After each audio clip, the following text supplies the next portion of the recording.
Eso firma para subir todo para arriba, para el cielo. Tú pones los casos. Blown wheel seal. Tú lo tienes puesto, tú tienes tu globo, ¿no? This can catch your truck on fire. You gotta check it. When you drive your truck, if you have a funny oil smell near the wheels, you need to check it. You need to make sure you don't have a blown wheel seal. They're very common.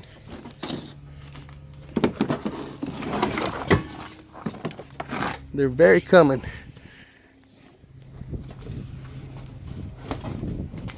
This hub sits on here and there's a seal that seals against this lip right here, and you have differential oil coming out of here. If you leave the bearing too loose, there'll be too much play and the seal will blow. I like to leave this with no slack. I tighten them to 200 foot-pounds, I loosen them, and I tighten it to 35 to 50 foot-pounds depending on the size of the hub and the bearings.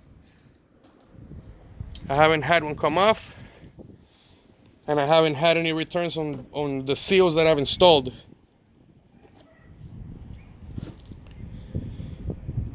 DOT will put you out of service for a blown seal. You know, honestly, most of the shoes that get soaked in this oil should be replaced.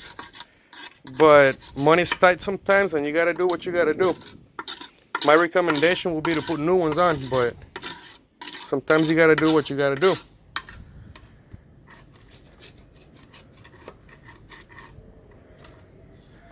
It's a very good time to inspect your bearings.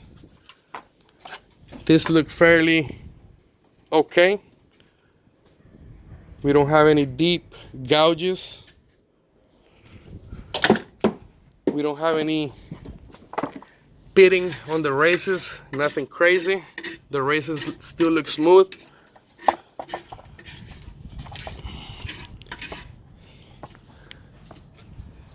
I installed a new stud on here. It got destroyed when we took this apart. To take them out, you grab a good size mallet and you beat it out, and to install it, you beat it in. Nothing to it.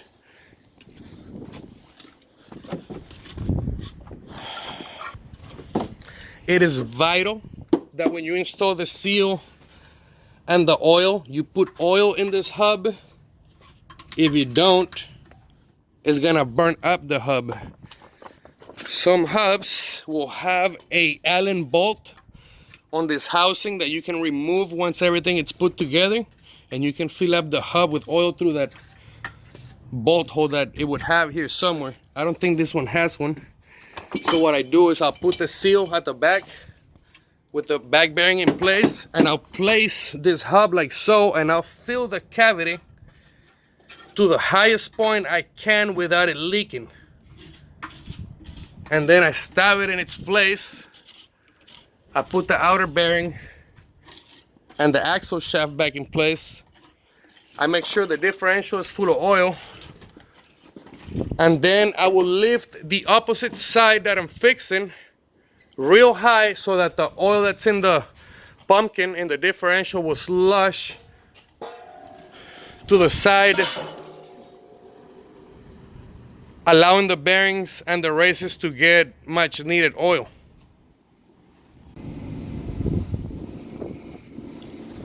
So I've cleansed this the best I could. I cleaned the bearing in some diesel. I put it in its place. I grabbed some oil and I lubed it somewhat. I'm gonna go ahead and install my seal now, and we'll go from there. So here we got the new seal. What I like to do is I like to grab a little silicone and apply it on the outside of the seal to aid in the installation process. This will allow the seal to slide in much easier than if it were dry, and it will prevent any future leaks from the outside of the seal. Anyways, we place it on here, give it a little push.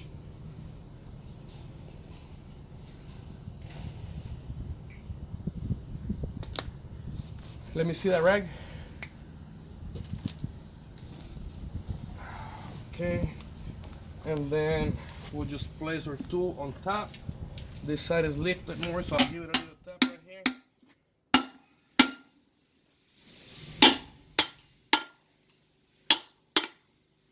And that's our wheel seal installed. This seal does not require any silicone here.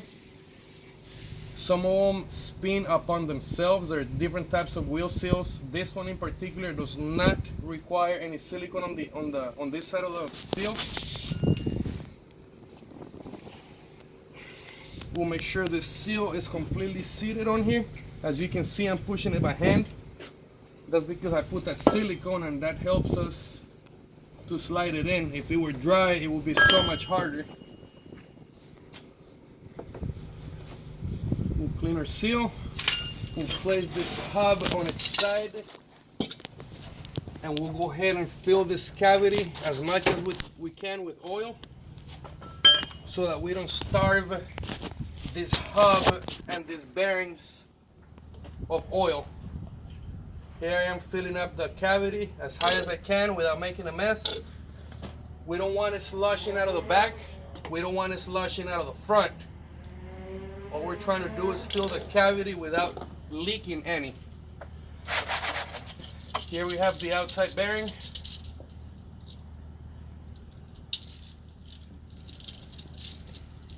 I cleansed it in some diesel.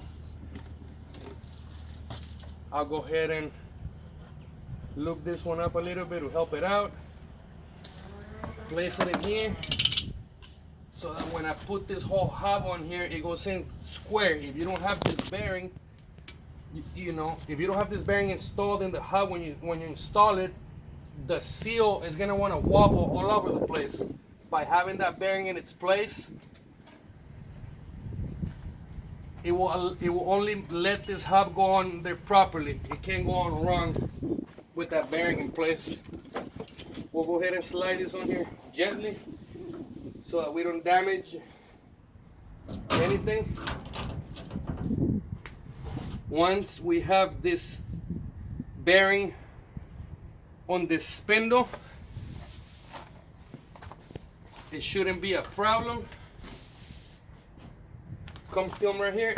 I'm gonna go ahead and lube up the sealing area so that when we slide this seal on, it's not dry. And then what we do is we give this whole hub a push, and we try to spin it. And as you can see back here, it's seated. So now we can proceed to fool with the nuts and the safety device that holds this in place and adjusting the bearing itself. So we'll go from there. So I got the first nut installed. This nut is the one with the dimple on it. By the book, what it says is to tighten it to 200 foot-pounds. La de torque, papá. 200 foot-pounds, and then you back this nut out, tighten it to 50 foot-pounds, and then you return it a quarter of a turn or an eighth of a turn or something. What I do is I do it to 200 foot-pounds, loosen it, and then I leave it at 35 to 50 depending on the size of the hub. I don't like leaving this hub with play, because what that does is it makes the seal go out real quick and it makes the tires wear. So we're just gonna go ahead and tighten this to the 50. So basically you have to tighten this nut to 200 foot-pounds. Is what the book calls for. And what that's gonna do is it's gonna seat the bearings and the seal in their place. So 200 foot-pounds just means time the shit out of it. Once that's tight, we'll go ahead and loosen it.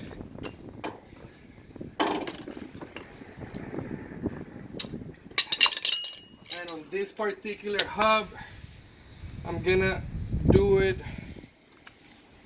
torque it to 35 foot-pounds.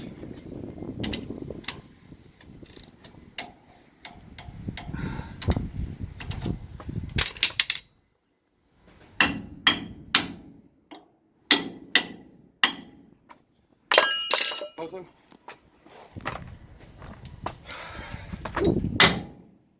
You've tightened this nut to the 35 to 50 foot-pounds. You have to install this piece, and what this does is it catches this dimple, and it has this extra metal right here that goes into the slot, and that locks this nut from moving so that we don't lose that bearing adjustment. You may have to tighten it a little bit more sometimes to make the hole line up with the dimple. See, like right here, it's off. You can see that the dimple is off, so we have to tighten it some more. Back onto the nut. I know that I already tightened it to 35, but we have to go a little bit further so that the dimple lines up.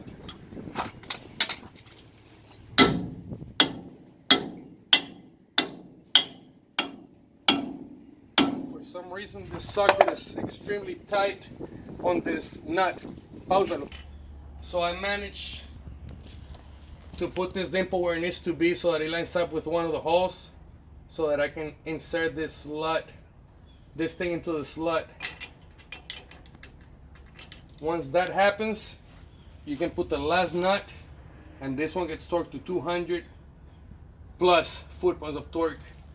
As you can see, these indentions, this means that somebody didn't have the socket and they did it with a chisel and a hammer. I really don't recommend that. You guys just noticed me beating the shit out of the socket because it was stuck on the nut. The reason that happens is because everyone keeps beating on these freaking nuts, and when I use my socket, it gets damaged. So it has a tendency of getting stuck. Whoever is beating on this with a chisel, please don't touch it. Please don't touch it. Leave it alone. Let somebody with the right tools do it, man, because then we come with the right tools and we have to screw this up because of your brilliant idea. Anyways, once you put this nut on here and you torque it to at least 200 foot-pounds, you can slide your axle back in with a little bit of silicone applied on here, and you tighten the bolts that go on the outside, and you're ready to put your brake shoes, your drum, and your tires back on. You should be able to spin this hub freely after you've tightened both of the nuts. Sometimes when you tighten the outside nut, it makes the hub extra tight. So you have to pay attention on how hard it is to turn this hub. If you can't turn it by hand, you did something wrong. You gotta be able to spin it like so, and it should spin. You shouldn't have a hard time spinning it. It is vital that you tighten these nuts in the proper order and with the right torque spec, because if you don't, this hub will come off and you're gonna be killing people. So don't do that. Make sure you tighten this the proper way. This outside nut gets torqued to at least 200 foot-pounds. I think by the book is like 450, which is a ridiculous amount of torque. Figure out what kind of differential you're working on and find the right torque specs. Don't take the torque specs that I'm giving you and use them. Find out exactly what you're working on, figure out exactly what the torque specs are, you know, and do this at your own risk. Other than that, this is what the hub should feel like. Once everything is installed, it should turn freely. The next step is to go ahead and install the axle. Silicone this right here. I don't like using the paper gaskets because when you put the impact on these nuts to tighten it, that paper gasket has a tendency to break. I haven't seen the first mechanic that torques these bolts. Everyone just puts the 1/2 inch impact, you know, full blast to tighten them. So silicone works best. Silicone won't leak. Silicone will find its way into the grooves of the metal. Paper has a tendency to break apart when you put too much torque on it. I'm gonna go ahead and put the brake shoes back on, the drum back on, and then I'll show you guys how to put that axle back in. I'm gonna apply some silicone right here.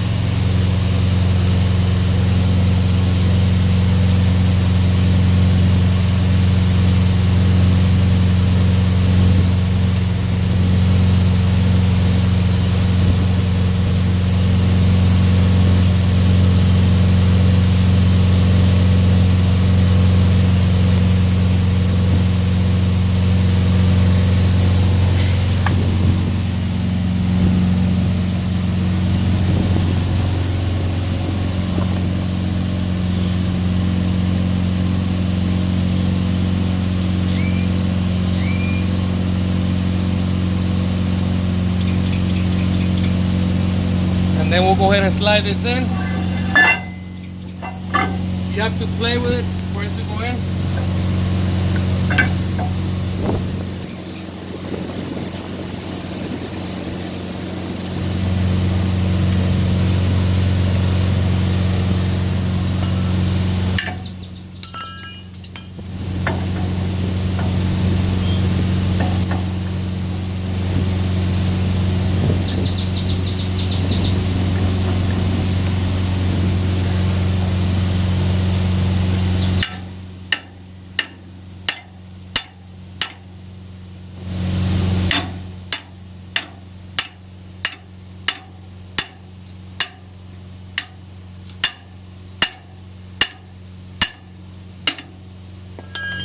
Once that's seated, we'll go ahead and put our nuts and tie them with the 1/2 inch impact, and we can put our brakes back on and our drum back on. So here we got the axle installed. I've tightened it with the 1/2 inch impact. The next step is to go ahead and put the brake shoes on. And then we'll put a drum back on and our tires back on. So here I am putting this ugly brakes together.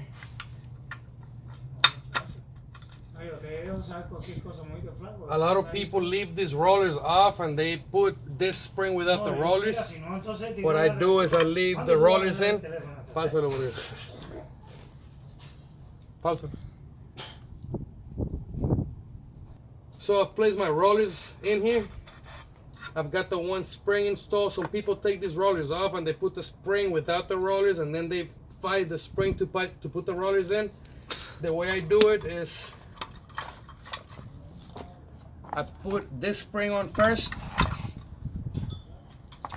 and I place the top brake shoe at the back right here. I put this one in first.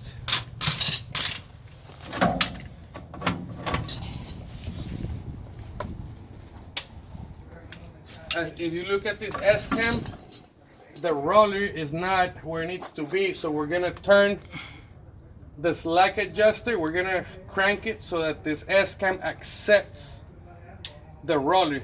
So we're gonna do that now.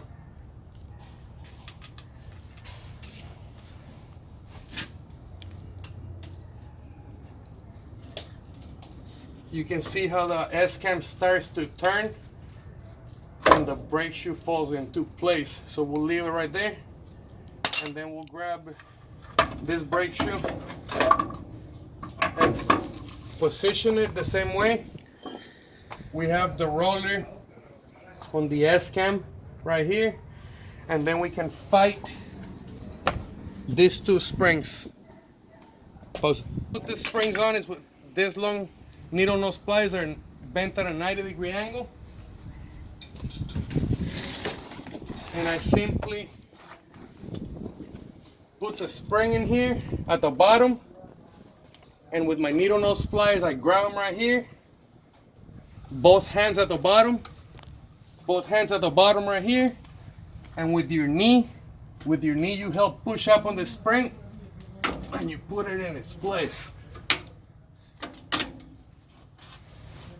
And the back one is the same principle. You put it at the bottom, you grab with the pliers at the top, squeeze with both hands, and with your knee you overcome the spring.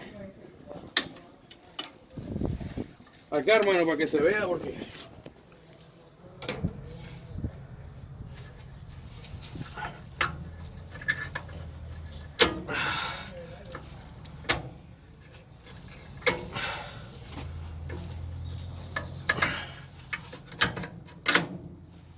and there you have the springs installed.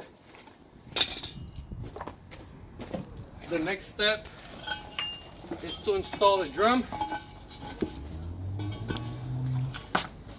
We've cleaned it already the best we could.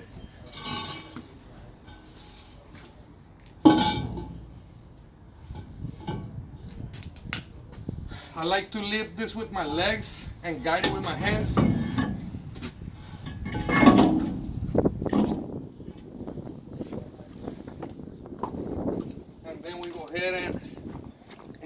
tires.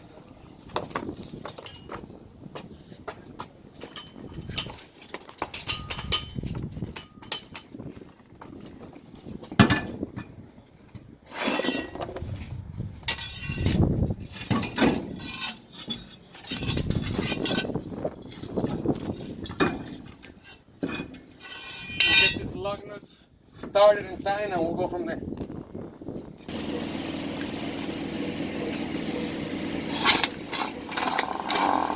These are left-hand threaded nuts or studs or lug nuts, whatever they're called.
When you put on the outside wheel, you have to see where the air fitting is, so you can pop air into the tire that's at the back.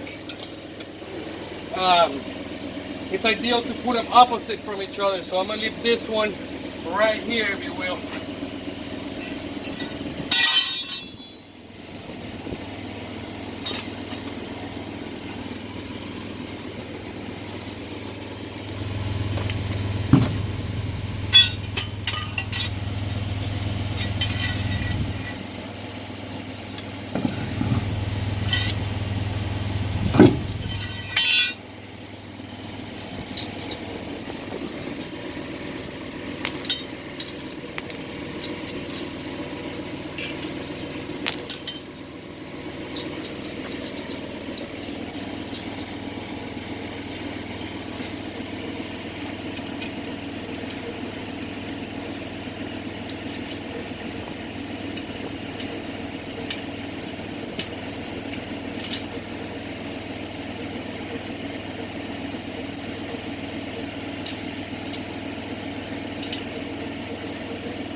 And that's how you replace a wheel seal on a Class 8 truck. It's a little bit of labor, but it feels rewarding when you're done and it's no longer leaking.